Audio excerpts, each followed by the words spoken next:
नमस्कार, जय हिंद। सभी विद्यार्थियों का एक बार फिर से स्वागत है हमारे यूट्यूब चैनल मैथ वाले भैया जी में। देखिए, मैं आप लोगों के लिए मोस्ट इंपॉर्टेंट क्वेश्चन लेकर के आ गया हूँ द्विघात समीकरण से, जो कि प्रश्नावली 403 का है और वो प्रश्न संख्या 2 जो बराबर एग्जाम में पूछे जाते हैं। मोस्ट इंपॉर्टेंट क्वेश्चन है, ध्यान रखिएगा, VVI क्वेश्चन है। कह रहा है प्रश्न दिया गया द्विघात समीकरण में के का ऐसा मान ज्ञात कीजिए कि उसके दो मूल बराबर हो। कहने का मतलब है इसके दो मूल पहले से दे दिए गए हैं, इसी में है कि नहीं। और वो कह रहा है के का मान यहाँ से ज्ञात करनी है आपको। तो सबसे पहले हम क्या करेंगे, लिखेंगे हल दिया गया समीकरण। ध्यान दीजिएगा, लिखेंगे दिया गया समीकरण, दिया गया समीकरण। इसको मैं छोटा कर लेता हूँ।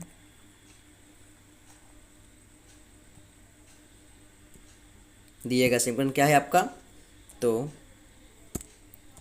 2x² प्लस kx प्लस 3 बराबर 0। देखिए कह रहा है मूल बराबर हैं, ध्यान दीजिए, कह रहा है मूल बराबर है। तो आगे क्या होगा देखिएगा, लिखेंगे चूँकि मूल बराबर है, मूल बराबर है, ध्यान दीजिएगा, मूल बराबर है, इसलिए होगा यहाँ पे d बराबर 0।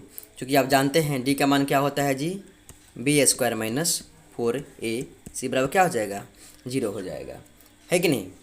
एक चीज़ का आप ध्यान रखेंगे, यहाँ पर लिखेंगे एक चीज़ यहाँ पे कि ऊपरी समीकरण, ध्यान दीजिएगा, ऊपरी समीकरण की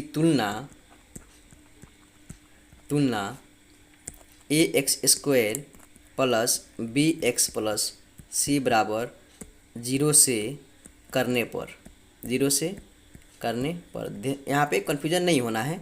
मैं क्या कर रहा हूँ इसको ध्यान से देखिएगा। चूँकि यहाँ पे हम क्या करेंगे कि a बराबर हमारा मान क्या हो जाएगा, 2 हो जाएगा, b बराबर क्या हो जाएगा, k होगा, और c बराबर क्या होगा, 3 होगा। ये क्यों होगा आइए समझते हैं एक बार। देखिए यहाँ पे लिखा हुआ है ना ax² plus bx plus c, जो कि यहाँ पे देखिएगा, यहाँ पे 2x² प्लस kx प्लस 3, यानी a की जगह पर 2 है इसलिए a का मान 2 होगा, और b की जगह पर k है इसलिए b का मान जो होगा k होगा, और c की जगह पर 3 इसलिए c का मान क्या होगा, 3 होगा। आइए अब आगे हल करते हैं। देखिए अगला पेज ले लेते हैं हम, लिखेंगे अब b² माइनस 4ac बराबर 0। आपको ध्यान होनी चाहिए, b का मान हमारा क्या था, k था, तो k का स्क्वायर माइनस 4 लिखेंगे, इंटू a का मान हमारा क्या था जी, 2 था, लेकिन और c का मान क्या था, 3 था, और 0 का यहाँ पे 0 लिख देंगे। तो k का करेंगे तो k का स्क्वायर और 4 दूना 8 त्रिकोण कितना हो जाएगा, 24 बराबर कितना हो जाएगा, यहाँ पे 0 हो जाएगा। ध्यान देंगे तो k का स्क्वायर क्या होगा, k² बराबर कितना हो जाएगा, यहाँ पे 0 इधर है उधर जाएगा तो क्या हो जाएगा, प्लस 24 हो जाएगा, है कि नहीं। चूँकि आप जानते हैं के बराबर हो जाएगा रूट अंडर क्या हो जाएगा, 24। अब देखिए यहाँ पे, अब 24 का रूट किस प्रकार से हम निकालेंगे, ध्यान दीजिएगा।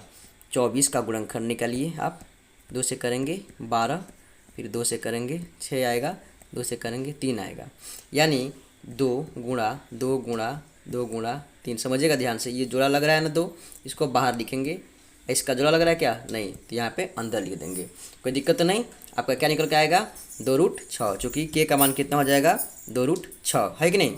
चूँकि ध्यान दीजिएगा यहाँ पे के का मान जो है निकला हुआ है कहाँ से, रूट से, तो यहाँ पे हो जाएगा के बराबर प्लस माइनस 2√6, इतना तो आंसर हो जाएगा। लेकिन आपको एक और चीज़ लिखना पड़ेगा, ध्यान दीजिएगा, हम आगे पेज पर चलते हैं, लिखेंगे अतः के का अभीष्ट मान प्लस माइनस 2√6 होगा। इसको लिखना बिल्कुल नहीं भूलिएगा।